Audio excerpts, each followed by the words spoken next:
열왕기하 23장 24절부터 27절까지입니다. 구약 성경 604쪽입니다. 요시야가 또 유다 땅과 예루살렘에 보이는 신접한 자와 점쟁이와 드라빔과 우상과 모든 가증한 것을 다 제거하였으니 이는 대제사장 힐기야가 여호와의 성전에서 발견한 책에 기록된 율법의 말씀을 이루려 함이라. 요시야와 같이 마음을 다 뜻을 다하며 힘을 다하여 모세의 모든 율법을 따라 여호와께로 돌이킨 왕은 요시야 전에도 없었고 후에도 그와 같은 자가 없었더라. 그러나 여호와께서 유다를 향하여 내리신 그 크게 타오르는 진노를 돌이키지 아니하였으니 이는 므낫세가 여호와를 경노하게 한 그 경노 때문이라. 여호와께서 이르시되 내가 이스라엘을 물리친 것 같이 유다도 내 앞에서 물리치며 내가 택한 이 성 예루살렘과 내 이름을 거기에 두리라 한 이 성전을 버리리라 하셨더라. 아멘. 마음과 뜻 그리고 힘을 다하여 라는 제목으로 말씀의 은혜를 나누겠습니다. 5월 기도 11조 전체 주제는 전심전력입니다. 우리 앞뒤좌우로 환하게 웃으면서 이렇게 한번 인사합시다. 전심전력 한번 하겠습니다. 하나 둘 셋. 전심전력. 네. 많은 왕들이 있었습니다. 그리고 그 왕들의 역할이 어떻게 이루어지느냐에 따라서 함께 그 시대를 살았던 백성들의 운명도 결정되었다는 걸 우리는 기록을 통해 알고 있습니다. 비단 이스라엘 민족뿐만 아니라 우리나라 조선왕조 500년만 봐도 그 왕들이 어떤 삶을 사느냐에 따라 백성들의 삶도 연결되었다는 것입니다. 참 한 사람의 역할이 중요하다는 것을 우리는 매일 매 순간마다 경험하게 됩니다. 코로나 사태 때에도 각자 맡았던 역할들을 누가 어떻게 해내느냐에 따라서 국가 간의 그런 똑같은 상황인데도 결과가 달라지는 걸 보지 않습니까? 오늘 25절에 보면 우리 온사 식구들이 정말 가슴에 품고 또 품어야 될 표현이 등장하고 있습니다. 요시야와 같이 마음을 다하며 뜻을 다하며 힘을 다하여 모세의 모든 율법을 따라 여호와께로 돌이킨 왕은 요시야 전에도 없었고 후에도 그와 같은 자가 없었더라. 요시야는 8살의 왕이 된 사람입니다. 31년 동안 예루살렘에서 통치하는 가운데 유다에서 가장 선한 왕으로 기록된 자입니다. 8살의 왕이 됐는데 어린 나이에 왕이 되었음에도 불구하고 하나님이 어떻게 역사하셨는지 그의 통치는 그 어떤 어른들보다도 하나님 마음에 합했다라고 성경은 기록합니다. 방금 읽어드린 대로 참 욕심이 생기지 않으세요? 저와 여러분도 하나님을 믿는 자인데 하나님이 구약, 신약 통틀어서 계속 우리에게 요청하는 바가 뭡니까? 마음을 다하고 뜻을 다하고 힘을 다하여 주 너희 하나님을 사랑하라. 우리는 오늘 기도 시간 속에서 좀 더 솔직해져야 될 겁니다. 우리가 같이 사역도 하고 있고 신앙생활도 하고 있지만 우리가 벌써 서로를 간파했잖아요. 정말 저 사람이 마음을 다하는 사람인지 힘을 다하는 사람인지 뜻을 다하는 사람인지 그냥 열심히 있는 거 말고요. 정말 마음을 다하는 사람인지 힘을 다하는 사람인지 뜻을 다하는 사람인지 부부끼리도 느낄 수 있잖아요. 그죠? 정말 내 남편이 나에게 마음과 뜻과 힘을 다하는지 아니면 책임감으로 하는 건지 늘 자기 뜻대로 살다가 좀 도와달라고 이렇게 부탁하고 애걸하면 좀 도와주는 건지 아니면 시키지 않아도 마음을 다하고 뜻을 다하고 힘을 다하는지 가정에서도 직장에서도 세상 어디를 가도 그 사람을 보고 느낄 수 있잖아요. 그런데 성경이 기록해뒀네요. 남북의 그 많은 왕들 중에 요시야 같이 마음을 다하고 뜻을 다하고 힘을 다하여 모세의 모든 율법을 지키며 여호와께로 돌이킨 자는 그 전에도 그 후에도 없었다. 할렐루야. 그래서 오늘 이 첫날 우리 가슴 속에 이런 기도 제목을 품었으면 좋겠습니다. 2020년대 여러분의 가문에서 여러분만큼 마음과 뜻과 힘을 다하여 주님을 사랑한 사람은 없었다라고 하나님이 인정해 줬으면 좋을 것 같아요. 저도 큰 꿈을 한번 품어봅니다. 한국교회에서 김기봉 목사만큼 또 온사교회 성도들만큼 마음과 뜻과 힘을 다하여 주님을 사랑하는 사람이 없었다라고 하나님이 한번 말씀해 주시면 얼마나 좋을까. 그게 아니라면 어떻죠, 여러분? 쟤는 나를 사랑한다는데 들쭉날쭉이다. 쟤가 또 다른 걸 사랑하기 시작했네. 아이고, 마음이 또 딴 데로 가버렸네. 쟤는 또 이상한 뜻을 세워가지고.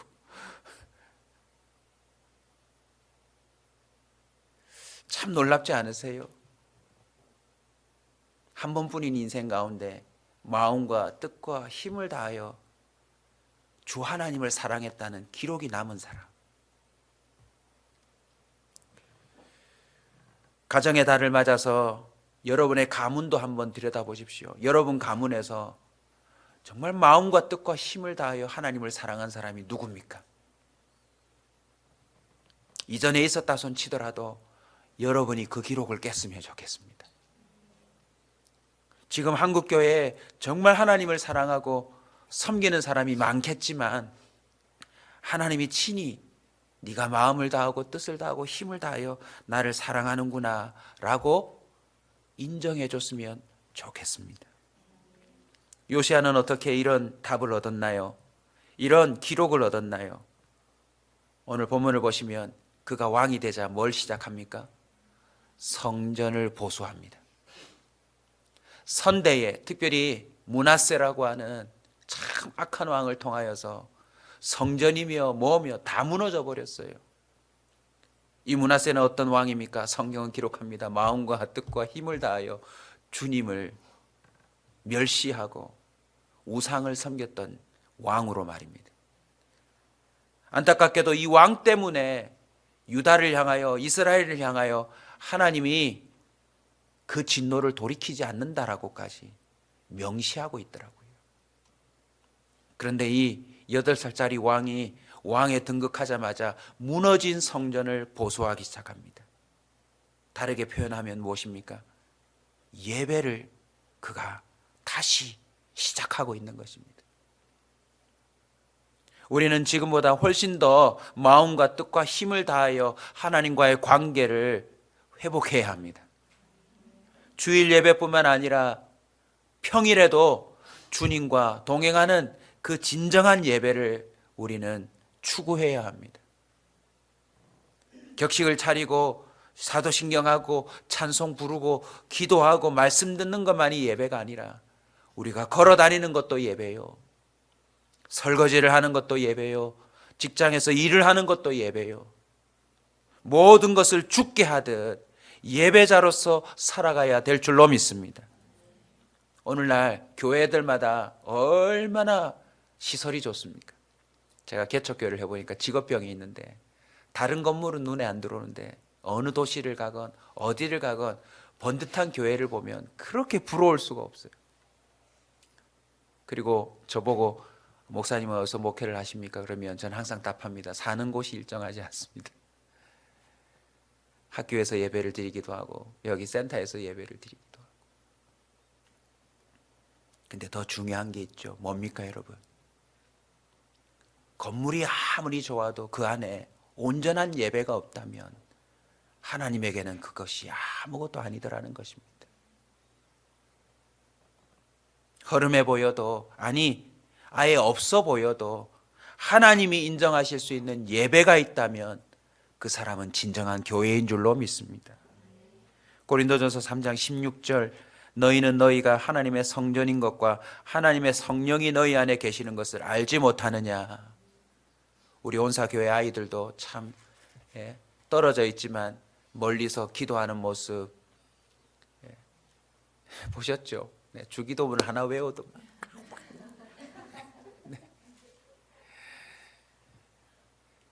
그 순수함 가운데 예배가 회복됐으면 좋겠어요. 8살짜리 아이 마음속에도 주님이 날 보고 계셔. 주님 여기 계시잖아. 주님이 나와 함께 하셔. 주님이 나 사랑하셔. 항상 그 의식을 잃지 않고 어릴 적부터 살아간다면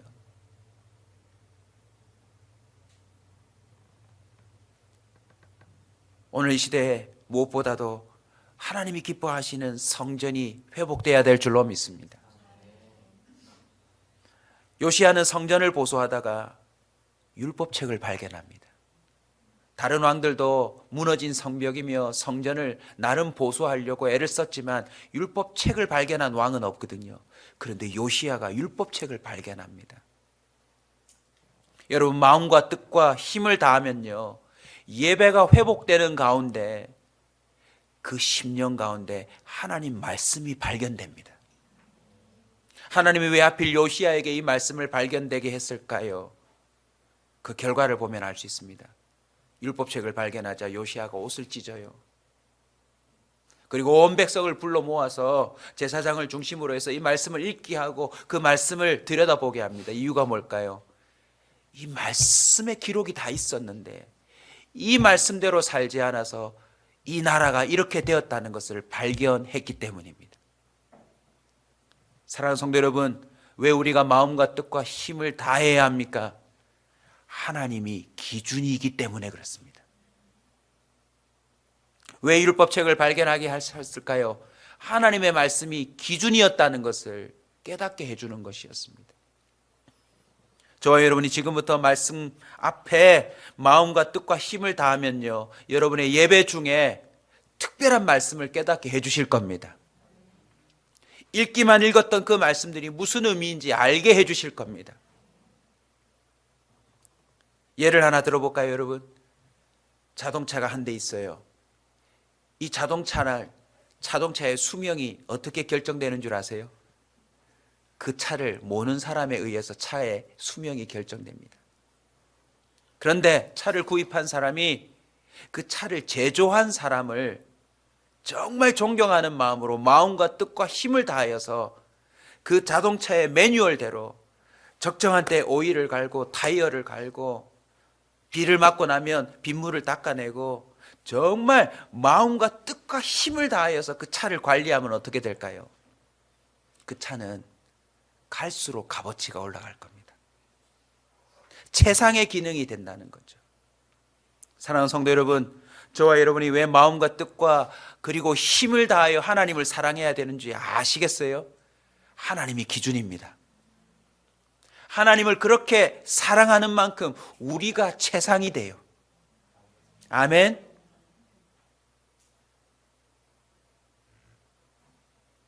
가정의 달을 맞아서 부부가 부모와 자식 간에, 형제들 간에, 또 함께 이 시대를 살아가는 이웃 간에 정말 우리가 한 가정을 이루고 아름답게 살자고 해보지만 그게 잘 안 되잖아요.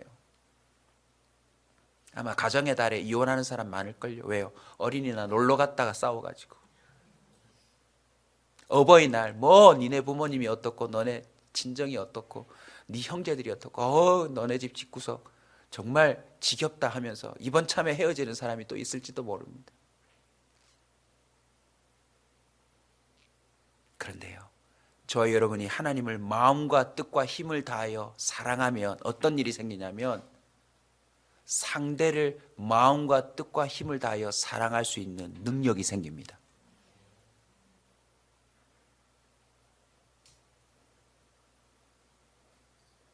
요시야는 율법책을 발견하여 하나님 말씀의 회복을 선포하고 이 말씀대로 우리가 살지 못하여 이런 결과가 나타났다는 것을 온 국민 앞에 선언하고 그 말씀을 회복합니다.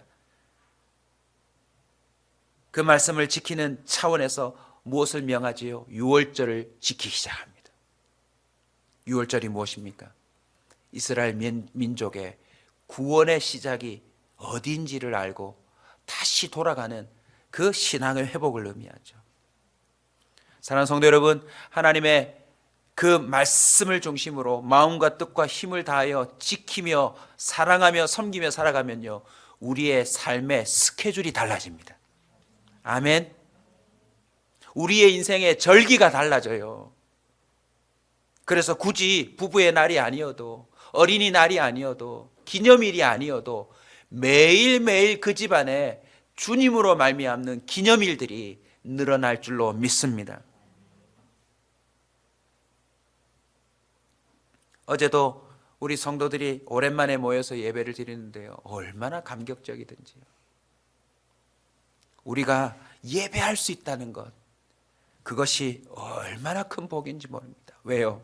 예배 중에 그 전지전능하신 하나님으로부터 우리 가운데 공급되는 은혜가 있으니까. 그리고 그 공급된 은혜가 우리의 삶을 새롭게 만드는 것입니다. 요시야는 유월절을 지키도록 명할 뿐만 아니라 다 제거라고 표현합니다. 다 제거. 그 당시에 있었던 모든 이방신들을 다 제거합니다. 심지어 이방 사신들, 이방 사제들의 이미 묻혀있는 뼈까지도 다 끄집어내가지고 그걸 다 불살라서 아예 우상 숭배의 씨까지 다 말려 버리더라는 것입니다. 여러분, 마음과 뜻과 힘을 다하려면요, 대충 안 하겠습니다로 끝나면 안 됩니다. 아예 다 제거해야 합니다. 우리로 하여금 주님을 향하여서 마음과 뜻과 힘을 들이지 못하도록 방해하는 것들에 대해서 단호한 조치가 이루어졌다라는 것입니다. 우리 열왕기하 22장 2절로 한번 갔다 올까요? 같이 한번 읽겠습니다. 22장 2절 함께 읽읍시다. 시작.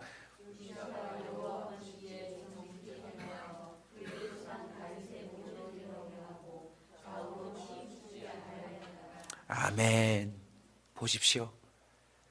그가 마음을 다하고 뜻을 다하고 힘을 다하여 하나님을 사랑함으로 말미암아 그의 길이 달라졌을 뿐만 아니라 그의 길이 더더욱 좌우로 치우치지 아니하는 견고한 여정이 되었다고 성경은 말합니다. 말씀을 맺습니다. 왜 하나님의 마음을 다하고 뜻을 다하며 힘을 다하여 사랑해야 하나요?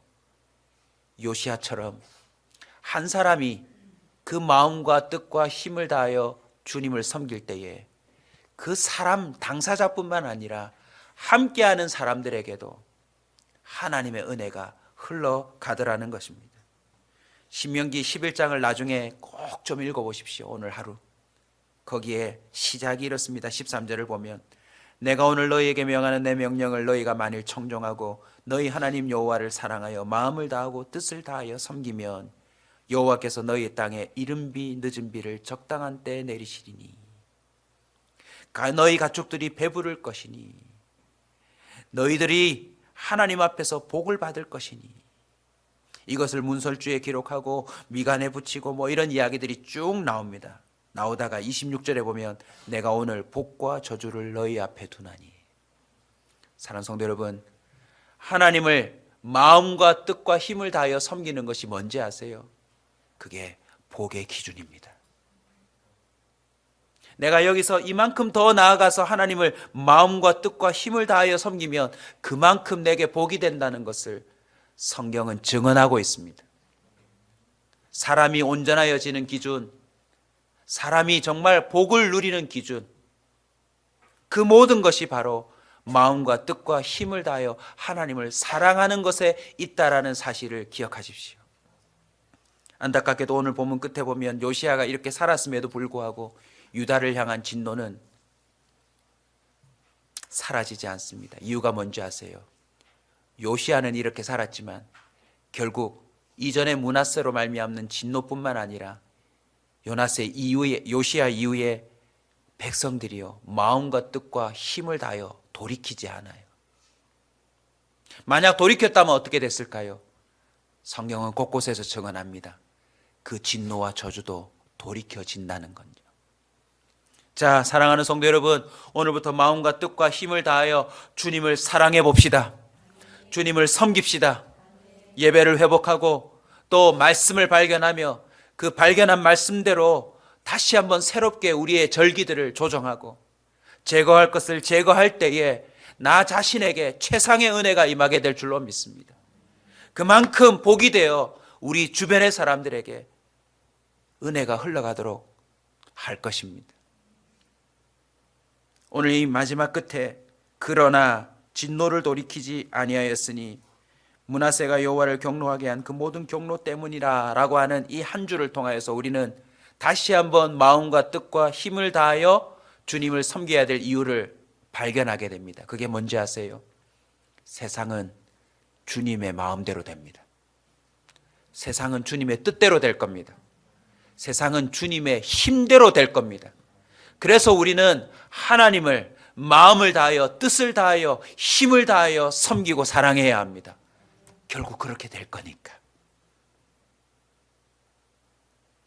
신명기 4장 29절 마지막 선포합니다. 그러나 네가 거기서 네 하나님 여호와를 찾게 되리니, 한번 따라서 합시다. 만일 마음을 다하고 뜻을 다하여 그를 찾으면 만나리라.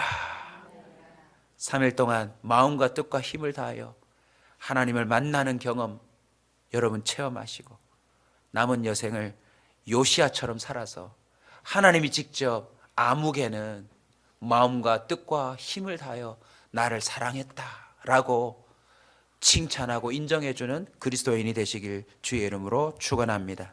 우리 다 함께 주여 한번 부르짖고 기도하겠습니다. 주여